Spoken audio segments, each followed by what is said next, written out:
Les amis, j'espère que vous allez bien, j'espère que tout le monde va bien.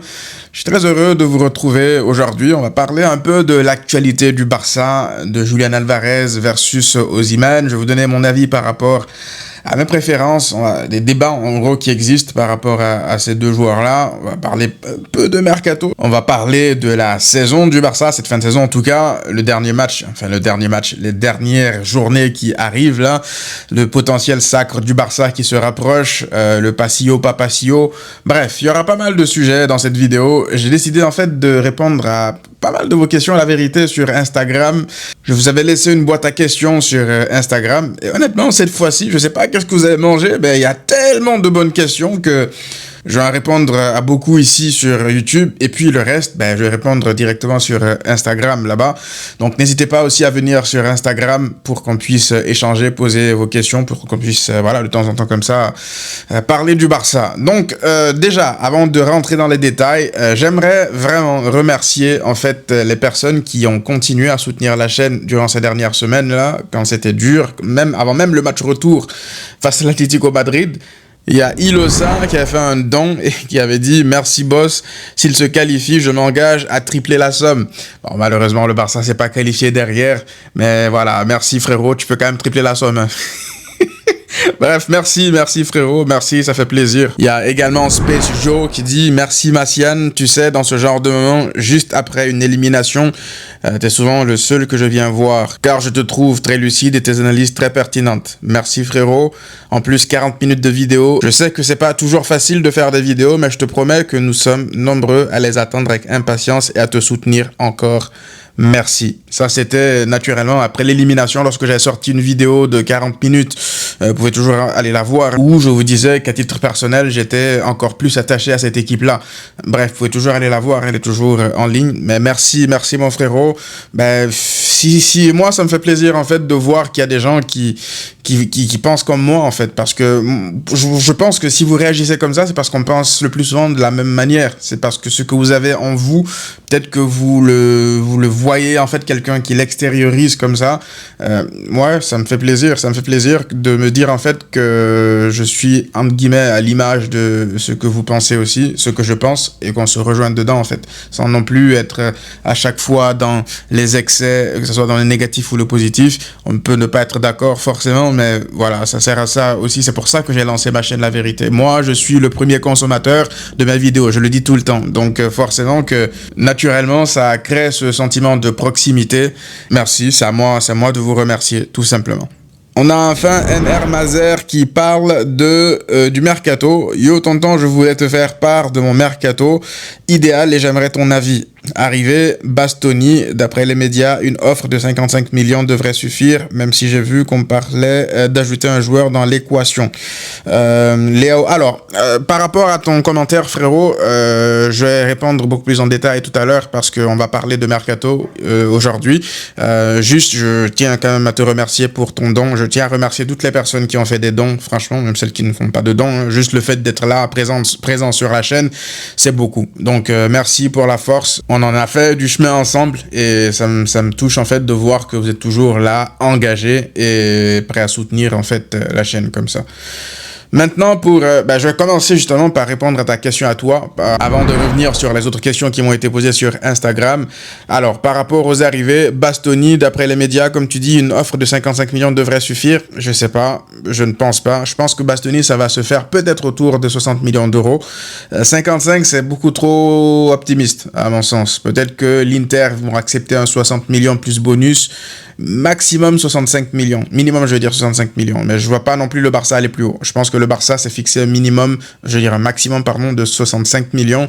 Et peut-être ils vont réussir à négocier jusqu'à 60 millions avec des bonus. Donc, ouais, même si j'ai vu qu'on parlait d'ajouter un joueur dans l'équation, moi, je sais pas pour vous, mais les échanges de joueurs, à chaque fois, on en parle, ça en parle, mais ça arrive très, très, très rarement. Moi, la dernière fois que j'ai vu ça, c'est justement l'échange Eto'o-Zlatan. Sinon, ça arrive très rarement dans le monde du foot, au-delà même du Barça. Donc, à chaque fois, ça revient, à chaque mercato, pourtant, voilà, ça en parle, ça en parle. Oui, X équipe aimerait tel joueur, plus de tel joueur en échange d'argent, ça arrive très peu, très peu, très peu. Donc, souvent, ce que les équipes préfèrent, c'est si tu veux vendre le joueur, tu le vends, et puis sur une opération séparée, tu fais une autre transaction pour l'autre joueur, en fait. Mais échange comme ça, là... Je sais pas, ça arrive très, très peu souvent. Donc, j'y crois pas. Toutes les rumeurs d'échange, là, l'Inter veut tel joueur en échange et tout, j'y crois pas. Léao, j'ai vu ton avis sur Twitter et même si je suis en partie d'accord avec toi, j'ai quand même envie d'y croire. Le joueur est exceptionnel, bon dribbleur, rapide et surtout un vrai ailier gauche de métier. La seule chose que j'imagine, c'est que comme 90% du temps, 4 joueurs collent la mine, ça va laisser de l'espace à ce monstre. Et surtout, 50 millions me semble raisonnable. Alors, moi, je vous dis la vérité, hein, c'est ce que j'avais dit aussi sur Twitter. Léao, je pense évidemment que c'est un meilleur joueur intrinsèque que Rashford, c'est un meilleur dribbleur. C'est un joueur qui est beaucoup plus à l'aise, je veux dire, dans les petits espaces que Rashford. Rashford, c'est un joueur de grand espace. Par contre, je pense qu'ils ont les mêmes défauts. Léao, c'est un joueur très fainéant. Très, très, très fainéant. Et il coûte beaucoup plus cher que Rashford. Donc, entre guillemets, choisis ton poison, pick your poison. Donc, tu fais quoi? Tu vas poser 50 millions d'euros sur Léao en sachant que là, tu pars pas avec un titulaire. Moi, là, ça me parle de Rafinha, mettre Rafinha dans l'axe, faux numéro 9 ou... non, je suis pas... Moi, Rafinha, faut le laisser à son meilleur poste. Faut pas signer, balancer un 50 millions d'euros sur un joueur dont tu ne connais pas quel sera son rendement pour déplacer en fait un joueur dont tu connais le rendement. Tu vois un peu, pour moi ça n'a pas de logique, ça n'a pas de sens. Si tu veux tester des choses en ayant, je veux dire, ton logiciel de base que tu connais, que tu maîtrises déjà, pas de souci. Mais c'est risqué en fait de balancer 50 millions sur un joueur. Si tu vois, vous voyez par exemple Nico Williams. Nico Williams avant qu'il ait sa pubalgie, j'estime que lever sa clause, c'était pas déconnant parce que tu sais ce qu'il est capable d'apporter sur le côté gauche. Tu es capable en fait de bricoler, de tenter de nouvelles choses avec lui. Mais ça, c'est parce que tu as vu ce qu'il a fait avec Bilbao déjà avant et aussi avec la sélection. Là, depuis sa pubalgie, c'est plus le même joueur, ça, donc c'est tombé à l'eau. Mais ce que je veux dire, c'est que tu fais le parallèle avec Léao. Franchement, Léao au Barça, je ne sais pas ce que ça donnerait. Contrairement à Nico Williams, qui lui était dans un environnement un peu Barça, avec les joueurs du Barça, avec Lamine, tout ça. Donc, poser 50 millions sur un joueur dont tu ne sais pas ce que ça donnerait, je sais pas. Honnêtement, je suis pas très hype par ça, même si, encore une fois, j'estime que Léao, ça reste un joueur intrinsèquement très, très, très intéressant, qui pourrait faire du bien, forcément. Maintenant, basculons sur vos questions que vous avez posées sur Instagram. Comment on a réussi à pas imploser comme l'institution Real malgré les galères vécues? Je sais pas, frérot, si toi t'es récent comme supporter du Barça, ou en tout cas si tu l'as pas vécu comme ça sur les dernières années, mais on a quand même implosé. Oui, on a implosé. Peut-être que la seule différence, c'est que au Real, c'est pas comme s'ils avaient un problème de liquidité ou que ils étaient vraiment tombés aussi bas que nous on était tombés, parce qu'il faut pas oublier qu'on était même allé en Europa League. Hein. Donc oui, on a implosé. Il y avait eu des problèmes institutionnels, il y avait eu des problèmes à l'interne qui nous ont coûté très cher. Parce que lorsque Bartomeu était là, il y avait le Barça Gate, faut pas l'oublier. Il y avait les Bartomeu qui filtraient des informations pour critiquer les Messi, qui ont fait fuiter les salaires des Messi. C'était le club des Amigos, ça ne travaillait pas. Il y avait beaucoup de joueurs qui ne voulaient pas en fait travailler avec certains coachs. Donc oui, c'est déjà arrivé aussi au Barça. La seule différence, c'est que nous, contrairement au Real Madrid, ça a duré beaucoup trop longtemps en fait. Le temps que Bartomeu était là, il y a eu tellement de dégâts, tellement d'argent jeté par la fenêtre que derrière, on l'a payé sur de nombreuses années derrière. On verra comment eux, ils vont gérer ça. Mais moi, je vois beaucoup de similitudes en fait avec le Barça à l'époque de Bartomeu. Maintenant, encore une fois, eux, ils en sont pas arrivés là. Ils font n'importe quoi avec la gestion de leur effectif, de leurs entraîneurs, tout ça. On verra comment ça va se passer. S'ils continuent comme ça, une troisième saison blanche, ça là pour le coup, ça va imploser. Moi, je pense que ça n'a pas encore vraiment implosé au Real. Hein. Là, bien sûr que ça critique de saison blanche, c'est la catastrophe, c'est normal. Mais je pense que ça n'a pas encore implosé. Quand tu regardes vraiment l'effectif qu'ils ont, les égos qu'ils ont dans l'effectif, là, ça parle de Mourinho en plus. Là, si ça ne marche pas, là, vous verrez ce que ça veut dire imploser. Parce que là, au-delà du terrain, je pense qu'en dehors du terrain, là, ça pourrait être très, très grave pour leur avenir si ça ne marche pas. Mais on va surveiller ça. De toute façon, on dit garde tes amis proches, tes ennemis encore plus proches. As-tu été déçu de Rafinha et son engagement excessif pour un amical de merde? Je suis l'un des rares, peut-être dans la commune, à ne pas en vouloir à Rafinha. Je sais pas, je vois beaucoup de gens le critiquer, lui tomber dessus, à raison ou à tort, par rapport à son match face à la France, lorsqu'il se blesse et qu'il, en guillemets, qu'il met en danger notre fin de saison, surtout en Ligue des Champions. Moi je suis désolé, moi malgré tout, j'arrive pas à lui en vouloir. Parce que, en fait, c'est pour la simple et bonne raison que les joueurs, surtout un joueur comme lui, c'est pas comme s'il faisait exprès de se blesser. C'est pas comme si il voulait se blesser, cherchait à se blesser. Rafinha, c'est sa nature. C'est comme ça qu'il est. Rafinha, il jouerait demain un match amical, un match district qui n'a aucune valeur. Il se donnerait de la même manière. Il y a des joueurs comme ça. Gavi, c'est pareil. Il y a plein de joueurs qui sont comme ça. Fermin, Gavi, Rafinha, ils sont pas dans le calcul. Ça, c'est un. Et surtout, deux, vous oubliez une chose. C'est qu'au Brésil, il n'y avait pas de match amical. Eux, ils ne le voyaient pas comme un simple match amical. Le Brésil est dans une situation où ils doivent rassurer leur population, leur pays, leurs supporters. Et il y a une pression énorme sur le dos des joueurs. Donc vous pensez que les joueurs ils vont venir voir un France-Brésil comme un simple match amical? Il y avait de l'intensité dans ce match-là. Hein. Les joueurs ils se rentraient dedans. Il y a même eu un rouge ou pas Mécano qui crée un péno. Donc moi j'ai du mal en fait à lui en vouloir parce que il essaie de défendre, il se blesse. C'est pas comme s'il faisait un effort inutile. C'est comme ça. Rafinha, il va pas voir un joueur partir sur son côté et le laisser partir. Donc, oui, je peux comprendre les gens qui lui en veulent. Moi, je lui en veux pas. Honnêtement, je ne lui en veux pas par rapport à ça. C'est comme ça. Moi, je pense que c'est le football. Il y a beaucoup trop de matchs. Ça, c'est un. Et puis deux, c'est à nous aussi, en fait, de savoir gérer les minutes de nos joueurs. Parce que oui, on critique beaucoup les sélections et tout. Rafinha qui se blesse en sélection et tout. Mais faut pas oublier que Rafinha, même sous Flick, depuis qu'il était revenu de blessure, il s'était pas beaucoup reposé. Il avait tellement enchaîné. Newcastle, tu gagnes 7 buts. Au bout d'un moment, je pense que le match est plié à la 50e minute. Et il fait les 90 minutes. Vous voyez, alors que le mec, il revenait de blessure il n'y a pas longtemps. Donc, oui, je pense qu'on peut parler de Rafinha, des joueurs qui se blessent et tout. Mais ça serait bien quand même qu'on fasse une introspection par rapport à nous-mêmes pour vraiment regarder les vrais problèmes. D'ailleurs, ça rejoint la question de Maxime qui dit « On a régulièrement des titulaires absents dans les phases finales de la saison. Avis ?» Ça rejoint ce que je viens de dire tout à l'heure. Aujourd'hui, tu vas aller affronter demain, ou en tout cas ce soir, au moment où vous regarderez cette vidéo, tu vas aller affronter Arsenal, tu vas te déplacer à l'Emirates sans Lamine Yamal, sans Rafinha. Rendez-vous compte. C'est-à-dire que là, ça fait combien d'années maintenant depuis que Flick est arrivé, ça va faire quand même les 2 dernières saisons là où dans la dernière ligne droite de la saison, tu te présentes avec tes joueurs les plus importants, pas forcément les plus importants, mais en tout cas des joueurs clés, vraiment clés, qui sont absents. Moi, je pense que ça, faut faire, encore une fois, une introspection par rapport à notre gestion des minutes des joueurs. Lamine Yamal, je pense qu'il a déjà joué près de 3700 minutes cette saison, si ce n'est plus. C'est n'importe quoi. Rafinha, à chaque fois qu'il est dispo, il joue. Donc si, durant la saison, on ne réussit pas à gérer les minutes des joueurs en sachant qu'il y a un nombre de matchs incalculable, il y a tellement de matchs dans la saison, le calendrier FIFA, le calendrier UEFA, Liga, les compétitions nationales, le calendrier il est fou. Donc si nous, on ne s'adapte pas par rapport à ça, on ne gère pas, notre effectif par rapport à ça, ça va être compliqué lors de la dernière ligne droite. Parce que les muscles, c'est comme ça. Durant toute une saison, tu vas voir un joueur qui enchaîne et te dire, ouais, il se blesse quasiment jamais. Moi, Jules Koundé se blessait quasiment jamais. Jules Koundé, il a tellement été utilisé la saison dernière que vers la fin de saison, il a lâché. Et cette saison, il s'est blessé de nouveau. Rafinha, pareil. Moi, je me rappelle pas d'un Rafinha qui se blessait à ses débuts au Barça. 2-3 premières saisons, Rafinha, 2 premières saisons, 3e, il s'est quasiment jamais blessé.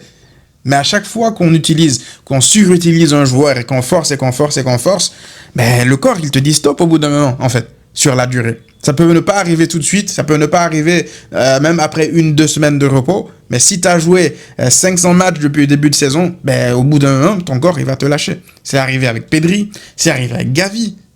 Donc oui, je pense que Flick va devoir gérer ça encore mieux la saison prochaine. À sa décharge, il n'a pas non plus un effectif pléthorique, il n'a pas 2-11 qu'il est capable d'aligner quasiment pour être compétitif. Ça, faut le dire. Donc s'il a un bon mercato, il doit avoir un bon mercato, ça on le répétera jamais assez. Mais s'il a un bon mercato la saison prochaine, je suis désolé, hein, le manque de rotation, ça sera de son ressort. Parce qu'on parle beaucoup aussi du manque d'effectifs. Ok, mais lorsque tu regardes le cas de Rooney, Je suis désolé. Tu peux pas me dire que Rooney n'aurait pas pu avoir plus de minutes pour reposer Lamine Yamal durant certains matchs. Ça, c'est flic. Donc oui, on peut essayer de le dédouaner autant qu'on veut, mais lui aussi, il a une grande part de responsabilité par rapport à ça, à mon sens. Penses-tu que si on gagne la Liga avant le Classico, on aura un Passillo du Real? Non. Là, je vais vous le dire de manière cash, non. Nope.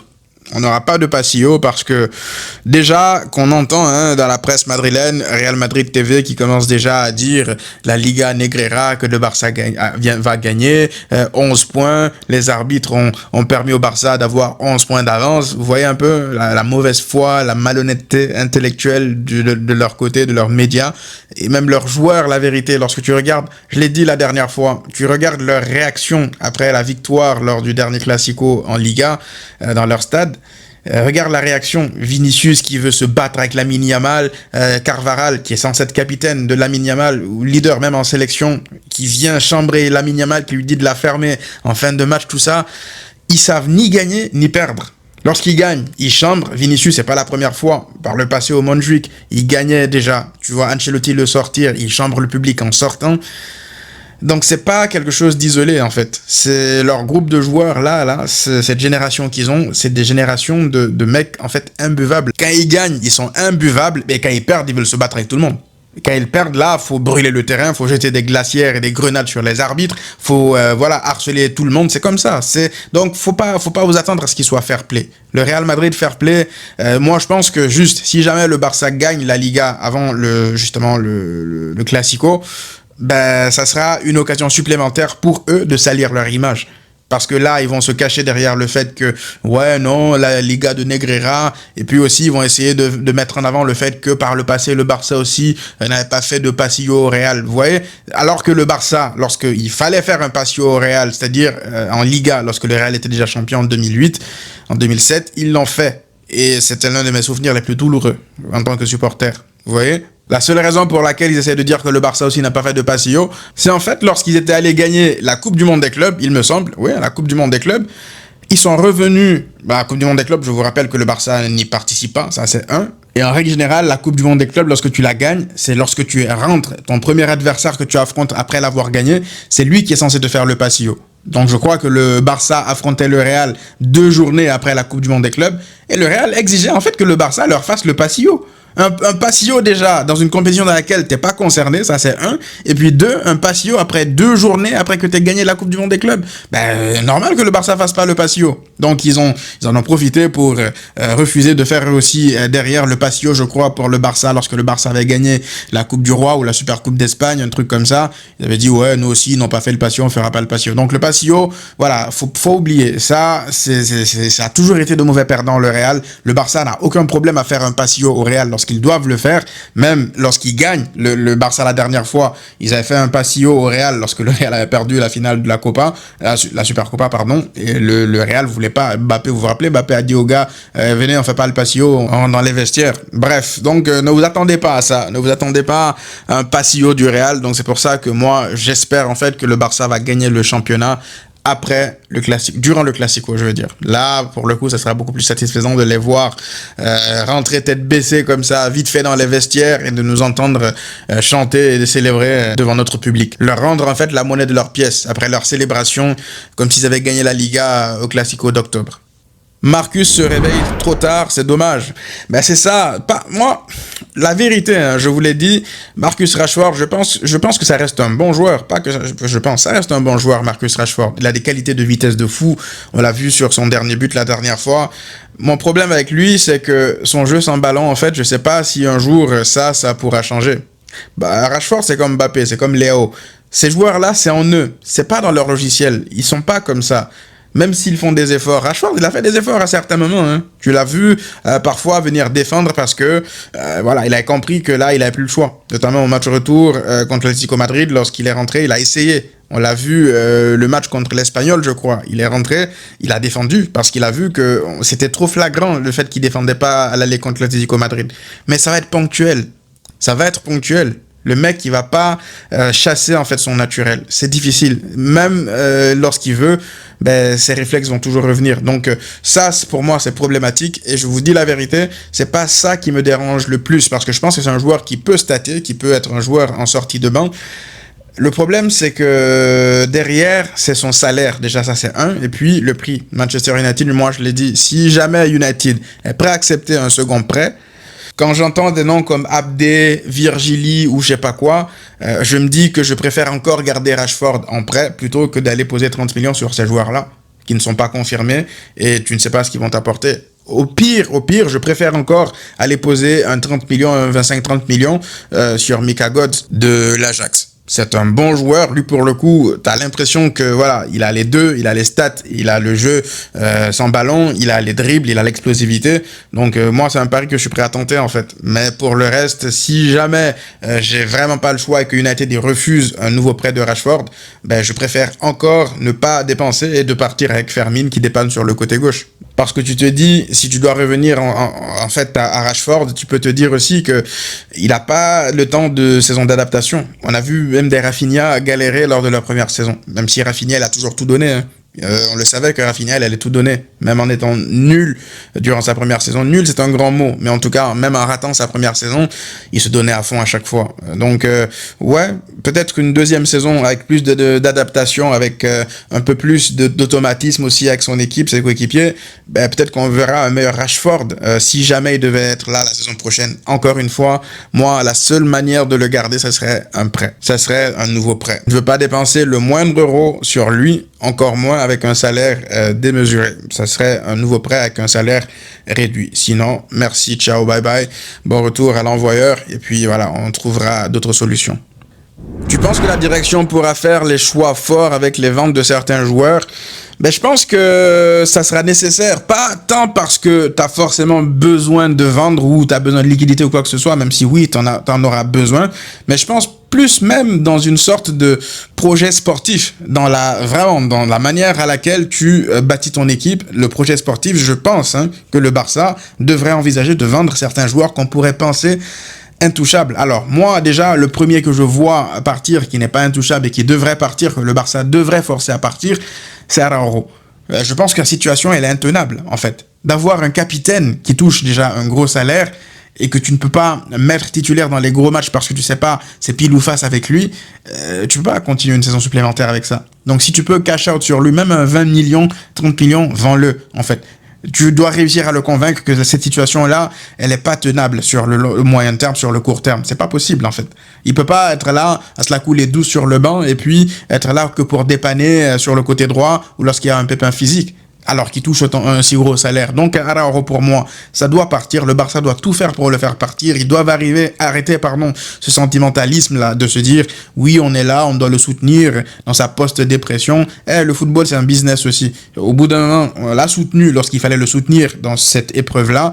Le club l'a accompagné. Même moi, je l'ai dit, je l'ai accompagné. Moi, j'ai pas de problème. Je l'ai défendu par rapport à toutes les critiques, le harcèlement qu'il subissait de manière personnelle. Mais on parle de football. Et quand on parle de football, je suis désolé, si tu dois réfléchir dans la manière de planifier ton effectif, ben tu dois faire sans lui en fait, et pour lui et pour toi, pour le bien des deux parties. Lui, il pourrait se relancer ailleurs. La Première Ligue, c'est tellement un championnat qui est fait pour lui, je ne comprends même pas pourquoi dans sa tête, c'est pas une évidence. Bref, j'espère que Deco pourra le convaincre, parce que Araujo, pour moi, ça doit partir. Un autre joueur qu'on pourrait aujourd'hui mettre dans une liste de transferts que beaucoup, ça pourrait choquer, je veux dire, pas mal de personnes. Moi, je vous dis la vérité, un Koundé, par exemple, s'il y a une offre en Première Ligue parce qu'il a une valeur marchande très élevée là-bas, je ne dis pas non. S'il y a une vraie offre, genre 50-60 millions d'euros pour Koundé, moi je vends. Parce que, j'estime qu'au poste de latéral droit, c'est pas ce dont le Barça a vraiment besoin. Ça, c'est un. Et puis deux, est-ce qu'il va accepter, en fait, de passer derrière dans la hiérarchie, c'est ça, derrière Koubarsi? Donc, un mec comme ça, qui a une valeur marchande, est-ce que ce serait une bonne idée juste de le garder comme backup ou de se dire qu'il va revenir à son meilleur niveau et de sortir une grosse saison en tant que latéral droit, de nouveau? Je sais pas. Moi, s'il y a un joueur que je vois vraiment dans l'effectif actuel qui peut avoir une grosse valeur marchande, qui n'est pas non plus le joueur indispensable, essentiel à cette équipe-là, que tu peux remplacer, parce que même si c'est pas Cancelo à droite, moi, je vous dis la vérité, je préfère Eric Garcia à droite. Ce que Eric Garcia m'apporte à droite, ça me rassure plus que ce que Koundé m'apporte à droite. Koundé se fait manger par des Brian Saragossa, par n'importe quel ailier qui vient, alors que lorsque Eric est là, on voit en fait que ces ailiers mid là, que c'est des ailiers en fait qui ne sont pas censés exister contre le Barça. Brian Saragossa, je sais même plus il est où aujourd'hui. Donc pour répondre à ta question, oui, moi c'est le joueur que je vois. Je dis pas par là que le Barça doit absolument le vendre. Hein. Si jamais il n'y a pas d'offre conséquente, ça me dérange pas de donner une dernière chance à Koundé la saison prochaine et puis essayer de voir. Mais si tu me poses la question de vendre, savoir vendre aussi, le timing pour vendre certains joueurs, ben je me dis que oui, s'il y a une vraie bonne offre pour un joueur comme lui, je vends. Peut-être que vous avez d'autres joueurs dans l'effectif que vous voulez vendre si jamais il y a une bonne offre, une grande offre, je veux dire, des joueurs que beaucoup pensent intouchables ou même limite indispensables alors qu'ils ne le sont pas si je regarde vraiment au fond. Voilà, donc dites-moi vous qu'est-ce que vous en pensez par rapport à cette take. Penses-tu que le Barça doit se détacher de son identité dans ce foot moderne? Alors, je sais pas qu'est-ce que tu appelles identité, mais ça serait une erreur grossière. C'est exactement ce qui a poussé le Barça à sombrer lorsque Luis Enrique est parti. Derrière, on a ramené en fait des coachs qui, selon la direction Bartomeu, devaient être un peu éloignés de l'identité entre guillemets historique du Barça, que fallait un foot beaucoup plus différent. Donc on s'est enfoncé en fait dans quelque chose qui ne nous ressemble pas. Et donc le Barça est devenu une équipe lambda avec un alien entouré de joueurs mid pour beaucoup. Et puis t'es devenu une équipe lambda. Tu t'es éloigné en fait de tes principes. Et quand on parle justement de football moderne, moi j'estime que le Barça de Flick est une équipe moderne. Très moderne même, c'est l'une des équipes les plus modernes qui puisse exister. Elle a des failles, certes, mais je regarde le Bayern, le PSG, je trouve que le Barça, ils ont un des logiciels les plus modernes qui puissent exister. Maintenant, il faut forcément des ajustements pour que ça soit encore meilleur, mais je sais pas, qu'est-ce que tu appelles se détacher de son identité? Est-ce que tu parles aussi de la possession à outrance, le 4-3-3, tout ça? Moi, je pense que le Barça, malgré tout, est une équipe qui garde une grande partie de son essence, même avec Flick, même si c'est vrai que le milieu n'est plus autant protagoniste que sous Guardiola par le passé. Je pense que c'est une chose sur laquelle Flick devrait travailler. Pour moi, si on doit aussi s'améliorer défensivement, ça doit aussi passer par là. La force du milieu, d'avoir une meilleure maîtrise du ballon, tout ça. Mais je ne pense pas en fait que ça soit très très éloigné en fait de l'identité du Barça. N'oubliez pas que Flick est de l'école cruyffiste, donc c'est un mec qui a baigné aussi dans cette école-là. Il a appris plein de préceptes, il le dit lui-même, et c'est pas que le gegenpressing et l'intensité à 100%. Le Barça est une équipe qui a le taux de possession, je crois, la moyenne de taux de possession la plus élevée de Liga et l'une des plus élevées en Ligue des Champions aussi. Donc peut mieux faire, oui, mais ouais, football moderne, c'est une identité moderne à mon sens. Massian, pour ma part, Osimhen est un meilleur profil que Alvarez au Barça. Son pressing est juste fou. Alors, je pense qu'on peut comparer les deux sur plein d'aspects, mais le pressing, c'est le seul aspect, je pense, où on peut pas me dire en fait que un est supérieur à l'autre. Parce que oui, c'est vrai que Osimhen est un joueur de pressing de fou, il s'arrête pas, il presse tout le temps, mais Julian Alvarez, pareil, c'est voire même il est autant fou voire plus fou que Osimhen dans ce domaine-là. La seule différence c'est que Osimhen est beaucoup plus costaud, il en impose plus, mais Julian Alvarez, il ne se repose jamais. Vous avez peut-être oublié, allez revoir encore les matchs face à l'Atlético récemment, là. Il allait chasser Lamine Yamal jusqu'en défense à faire des fautes s'il le faut parfois. Donc non, je ne pense pas que Osimhen soit plus intéressant que Alvarez dans ce domaine. Je pense que Osimhen a des qualités dans le jeu aérien normal, je veux dire, avec sa taille, et dans son jeu, je veux dire, de protection je veux dire, d'attaquant pivot que n'a pas Alvarez. C'est logique. Justement, en parlant de ça, en faisant le parallèle entre les deux, moi je vous dis honnêtement, je pense que vous le savez si vous me suivez sur Twitter, mon choix c'est Julian Alvarez. Parce que déjà, il y a beaucoup qui disent oui, 100 millions d'euros, voire même 120 millions d'euros, c'est beaucoup trop pour un joueur comme Julian Alvarez qui n'a que 8 buts en Liga, etc. Je sais pas en fait c'est quoi votre logique pour essayer de downgrade Julian Alvarez par rapport à ses statistiques, parce que si on part de ce postulat-là, un Ferran Torres, même un joueur comme Lewandowski qui est en perte de vitesse totale, a de meilleurs stats, je crois, en Liga que Julian Alvarez. Est-ce que ça veut dire que ce sont actuellement de meilleurs joueurs que lui? Absolument pas. On regarde les matchs. Et c'est pas non plus un profil qui dézone à la Griezmann comme beaucoup pourraient le penser. Julian Alvarez, en fait, est un profil de joueur associatif. C'est un joueur qui est capable de jouer comme ailier gauche, numéro 10, faux numéro 9 et numéro 9. Moi, je pense que vous mettez Julian Alvarez à la place d'un Ferran Torres et d'un Lewandowski de cette saison, durant la grande majorité de la saison du Barça. Je pense que le Barça est en demi-finale aujourd'hui de Ligue des Champions, ça c'est un. Ça c'est déjà la première chose. Et puis deux, je pense que le Barça marque beaucoup plus de buts. Parce que Ferran Torres et Lewandowski, ils ont passé une disette chacun, une disette de fous, dans une période où ça a vraiment pénalisé le Barça.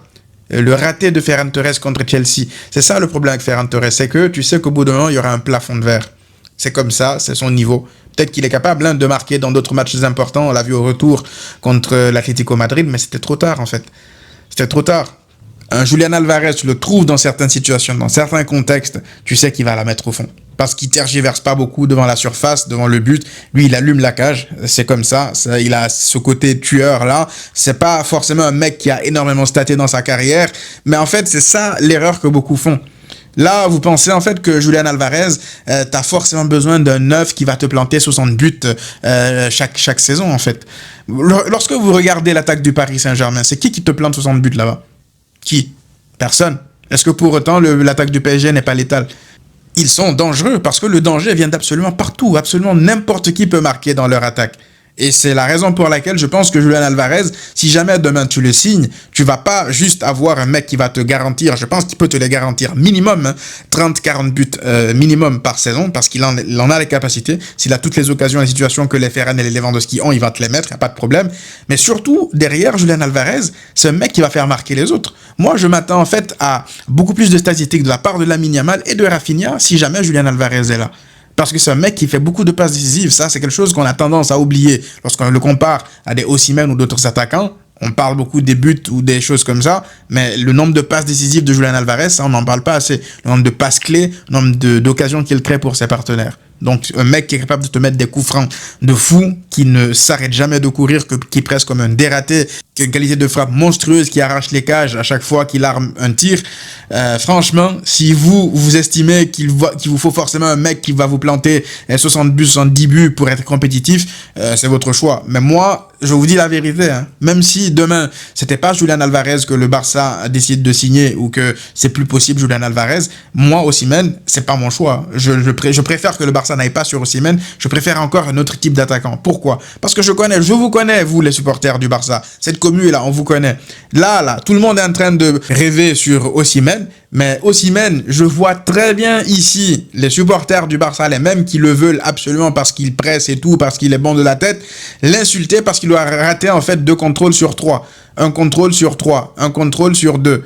Parce que, oui, les Timberland, tout ça, ça va l'insulter. Je vous connais. On se connaît trop dans cette communauté-là. Parce que vous pensez pas que Osimhen, c'est justement la qualité technique. Là, c'est le joueur fin techniquement qui est capable aussi de combiner. Je vous l'ai dit, il va apporter plein d'autres choses dans sa qualité de numéro 9, mais Osimhen, c'est loin d'être le joueur que vous pensez. C'est pas un mec associatif qui est là tout le temps dans les petits espaces qui va permettre aussi aux autres de jouer. Au Barça, tu peux pas te permettre d'avoir un 9 en fait qui ne te sert à quasiment rien dans la construction du jeu. On l'a vu trop de fois déjà avec Lewandowski de ces dernières années-là. Pour moi, Osimhen, c'est un peu justement ce style-là de Lewandowski, avec l'âge en moins, avec beaucoup plus de vitesse, de puissance que le Lewandowski ces dernières années, mais vous ne vous attendez pas à une meilleure qualité technique ou à un meilleur QI football que Lewandowski. Ça, faut que vous le sachiez. Ça veut pas encore une fois dire, attention, je ne vous dis pas par là que Osimhen c'est un mauvais 9 ou qu'il est pas bon. Attention, c'est pas ce que je vous dis. Osimhen est un très bon numéro 9. Je pense que oui, il serait bon, il va pouvoir marquer des buts, il n'y a pas de problème. Moi, je vous parle en fait de ce qu'il va t'apporter dans le jeu. Et quand tu parles du Barça, je suis désolé, tu dois prendre en compte tous ces détails-là, tous ces paramètres-là. Tu peux pas te dire, ah, regardez, ce neuf-là, il est bon, je le signe. Sinon, autant aller prendre Sorloth ou autant aller prendre Muriqi et se dire que, ouais, ils sont capables, ils sont bons dans la zone, donc faut aller les prendre. Donc, moi, Osimhen, encore une fois, ce n'est pas mon choix préféré, même sans Julian Alvarez. Je préfère encore un Lautaro Martinez ou des joueurs comme ça, plutôt que Osimhen, la vérité. Tout ça sans même parler de son ego, de sa personnalité à Osimhen. C'est un mec qui a un caractère très très fort. On l'a vu avec Lookman lors de la CAN, encore récemment. Il est tout le temps en fait dans les embrouilles. Là, récemment avec le match contre Fenerbahçe, sa déclaration où il dit que voilà, c'était beaucoup plus facile aux entraînements que contre Fenerbahçe. Je sais pas, moi, je le sens pas en fait. Je sens pas que c'est un joueur typé Barça. Pas parce que il a du trash talk tout ça, hein, pas par rapport à ça, mais plus par rapport à plein de choses que je mets bout à bout comme ça. C'est pas le neuf que je veux au Barça. C'est mon avis. Je ne dis pas encore une fois que j'ai raison. J'ai certainement tort pour beaucoup de personnes. Il n'y a pas de problème. On peut ne pas être d'accord. Il n'y a pas de souci. Vous n'êtes pas d'accord? On pourra discuter dans les commentaires. Donc voilà les amis, ce que j'avais à dire par rapport à tout ça. Pour la question sur le mercato, vous inquiétez pas, hein, on va revenir dessus. Je vais vous sortir une vidéo très bientôt sur le mercato, mon mercato idéal du Barça avec les sorties et les potentielles arrivées. Donc ça va arriver dans les prochaines semaines, là, prochains jours. Donc branchez-vous. Merci encore une fois pour toutes les personnes qui ont fait des dons récemment et toutes les personnes aussi qui lâchaient des likes. D'ailleurs, abonnez-vous si c'est pas encore fait. On se retrouve donc sur Instagram pour répondre aux autres questions. À très vite.